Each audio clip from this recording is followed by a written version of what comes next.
1,495,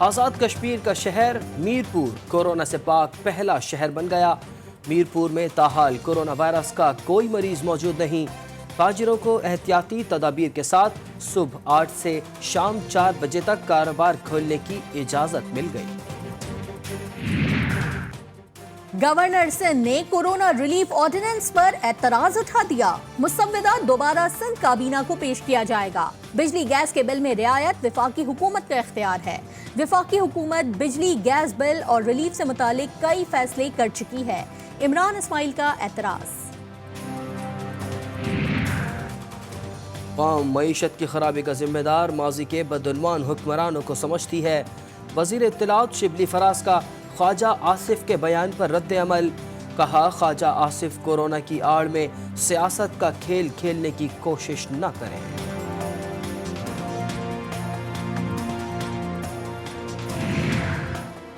NAB کا شاہد خاقان عباسی کے خلاف LNG کیس میں ضمنی ریفرنس دائر کرنے کا فیصلہ۔ جعلی حکومت چل ہی نہیں رہی۔ نیب سے سب سے زیادہ تنگ آج خود حکومت ہی ہے۔ اب حکومتی چہرے بھی جلد یہاں نظر آئیں گے۔ شاہد خاقان عباسی کی میڈیا سے گفتگو۔ چیئرمین نیب کے اختیارات کے خلاف چودھری برادران کی درخواست سماعت کے لیے منظور۔ لاہور ہائی کورٹ نے چیئرمین نیب اور دیگر فریقین سے 11 مئی تک جواب طلب کر لیا۔ درخواست میں نیب سیاسی انجینئرنگ کا ادارہ قرار۔ چیئرمین نیب نے سندھ گندم اسکینڈل کا نوٹس لے لیا۔ جسٹس ریٹائرڈ جاوید اقبال نے گندم کی ترسیل میں خرد برد کی تحقیقات کا حکم دے دیا۔ بدعنوان عناصر سے سرکاری فنڈز برآمد کر کے قومی خزانے میں جمع کرانے کی بھی ہدایت۔ TDA کی تاریخ کا سب سے بڑا اسکینڈل منطقی انجام کو پہنچ گیا۔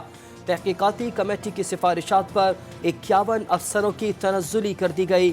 چیئرمین CDA نے افسران سے مراد بھی واپس لینے کا فیصلہ کر لیا۔ غیر قانونی ترقی دینے والے افسران کو شو کاز نوٹس دیے جائیں گے۔ کراچی کے نوجوان نے 36 خاندانوں کی کفالت کے لیے اپنی موٹر سائیکل فروخت کر دی۔ شہر سے متصل بستیوں میں 16 گھرانے بینائی سے محروم، 20 گھرانوں کے افراد معذور ہیں۔ بستی میں خوراک کی شدید قلت، مستقل بنیادوں پر امداد کی ضرورت۔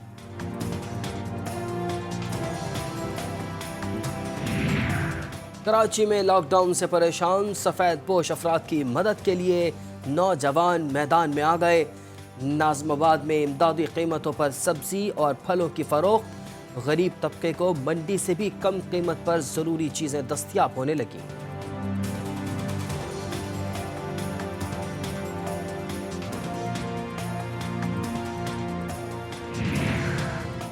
کراچی والوں کے لیے بڑی خوشخبری، شہر میں کل سے درجہ حرارت میں کمی آئے گی۔ روٹھی ہوئی سمندری ہوائیں دوبارہ شہر کا رخ کریں گی۔ آج درجہ حرارت 40 ڈگری سینٹی گریڈ تک رہا۔ پنجاب اور خیبر پختونخوا میں بادل برسنے سے موسم خوشگوار۔ Innocent Kashmiris are being martyred in fake encounters and phony cordon and search operations. In an inhuman practice, even the mortal remains of those martyred are not being handed over to their families. مقبوضہ کشمیر میں نوجوانوں کو جعلی مقابلوں میں قتل کیے جانے کا انکشاف۔ پاکستان کا بھارتی اقدامات پر شدید احتجاج۔ ترجمان دفتر خارجہ کا کہنا ہے شہداء کی لاشیں ورثاء کے حوالے نہیں کی جا رہی۔ بھارت قوت سے کشمیریوں کی آواز دبا نہیں سکتا۔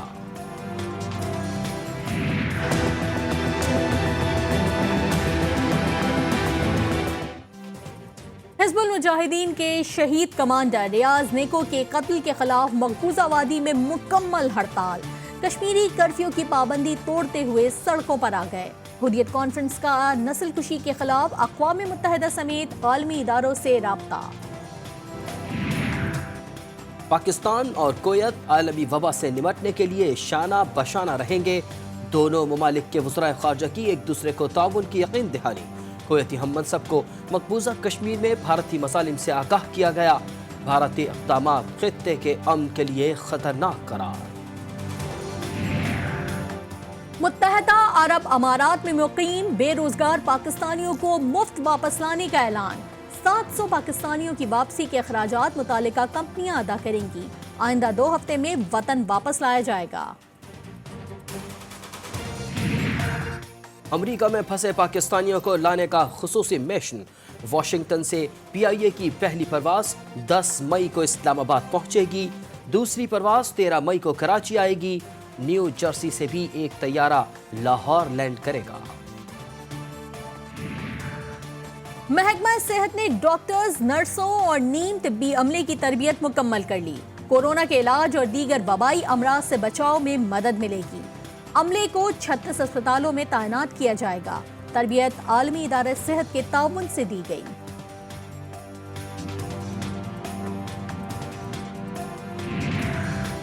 عدالتی عملہ بھی عالمی وبا کا شکار۔ اسلام آباد ہائی کورٹ کے چیف جسٹس اطہر من اللہ کے سیکریٹری کا کورونا ٹیسٹ مثبت آ گیا۔ اسد کھوکر نے 4 مئی کو سرکاری لیب اور 6 مئی کو پرائیویٹ لیب سے کورونا ٹیسٹ کرائے تھے۔ عالمی ادارہ صحت نے پاکستان میں لاک ڈاؤن ختم کرنے کی مخالفت کر دی۔ WHO کا کہنا ہے پاکستان میں وائرس ابھی بھی موجود ہے۔ لاک ڈاؤن ختم ہونے سے کورونا خطرناک حد تک بڑھ سکتا ہے۔ حکومت کو آگاہ کر دیا گیا۔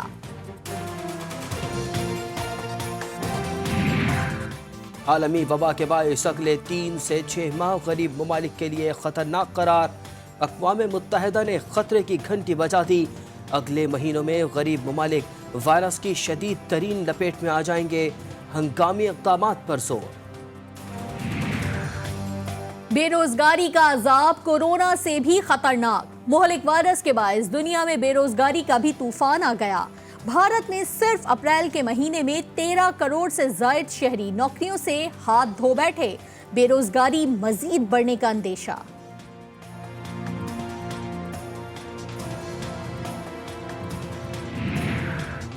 دوحہ میں طالبان افغانستان کی قیادت سے اہم ملاقات کے بعد امریکی نمائندہ خصوصی زلمے خلیلزاد کل اسلام آباد پہنچیں گے۔ سیاسی اور عسکری قیادت سے اہم ملاقاتیں ہوں گی۔ قیام امن کے سلسلے کو آگے بڑھانے پر غور ہوگا۔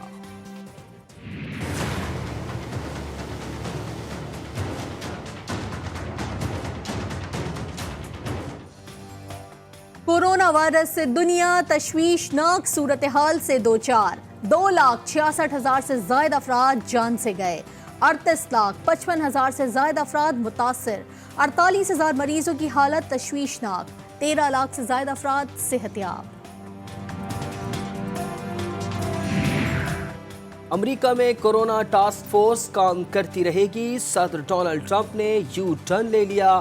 کہا فورس اپنی توجہ شہریوں کو محفوظ کرنے، کاروبار زندگی کھولنے اور کورونا ویکسین بنانے پر مرکوز رکھے گی۔ ارکان میں کمی بیشی ہو سکتی ہے۔ عالمی وبا کے معاملے پر بڑی عالمی قوتیں آمنے سامنے۔ امریکہ کی پھر چین پر الزامات کی برسات۔ مائک پومپیو کا کہنا ہے درست اعداد و شمار فراہم کر کے چین لاکھوں جانیں بچا سکتا تھا۔ بیجنگ حکام کی الزامات کی تردید۔ بلیم گیم ختم کرنے کا بھی مطالبہ۔ عراق میں 6 ماہ طویل سیاسی بحران ختم ہوا۔ سابق صحافی اور انٹیلیجنس چیف مصطفیٰ الکاظمی نئے وزیر اعظم مقرر۔ انسداد کورونا اور مظاہرین کی ہلاکتوں کی تحقیقات اولین ترجیح قرار۔ امریکی افواج کے انخلا کا معاملہ بھی ترجیح ہوگا۔ سرائکی اور مارواڑی زبان کے مقبول لوک گلوکار کرشن لال بھیل انتقال کر گئے۔ طویل عرصے سے گردوں کے عارضے میں مبتلا تھے۔ عالمی وبا کے باعث لارڈز کرکٹ اسٹیڈیم میں 233 سالہ تاریخ میں پہلی بار میچز نہیں ہوں گے۔ لارڈز کو اس سال 30 ملین پاؤنڈز کا نقصان ہوگا۔ اسٹیڈیم میں دونوں جنگ عظیم کے دوران بھی کلب لیول کی کرکٹ نہیں رکی تھی۔